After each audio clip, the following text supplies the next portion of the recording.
Good people, I know some of you have actually heard about witchcraft.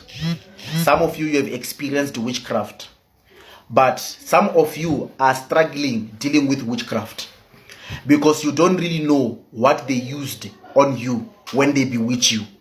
I want to give you that solution today. When we speak about witchcraft, understand me very well. It is not muti that is being used on you. When you check the word witchcraft, it is actually an art of casting a spell, which means witchcraft is when they cast a spell on you.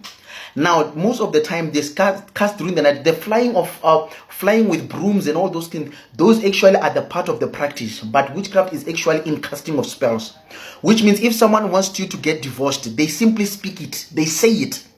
What they have, the motives and all that they have that they used, it is actually what they used to boost their spell, because it has got demons. They make incantations on inviting spirits that will make sure that you really get divorced. When they want to speak that you fail at school, they don't just sit down and use muti for you to fail. No, they speak it. Then they use all those things, those charms, as a way of inviting spirits that will come and make you fail. Now, it is the matter of words, and for you to be able to break this spell, you need a word that is above that word that has been spoken on you, and that is the word of God, or a word of any man of God who is anointed, that can break that spell on you. Now you must understand something. A lot of you, the Bible says in the book of Proverbs chapter 18 verse 21, the power of death and life is in your tongue. Some of you right now, your life is as a result of you declaring a spell in your own life. The words you speak over yourself, when you live, believe it or not, you are living in the presence of spirits. Whether you know it or you don't know it, wherever you are as I'm speaking now, you are in a presence of spirits. And most of the times that there are what we call a monitoring spirit. Monitoring spirits are spirits that monitors you wherever you go. And some spirits are waiting for you to make some declarations over your life.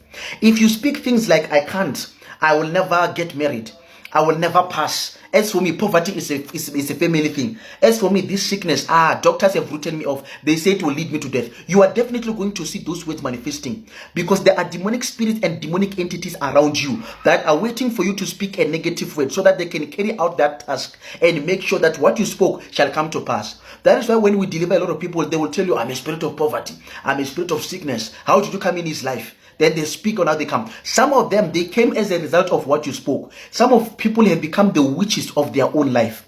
As you are here, there is no greater than prophet. There is no other greater prophet than you. The words you speak will shape your life. Your life today is as a result of what you spoke way back.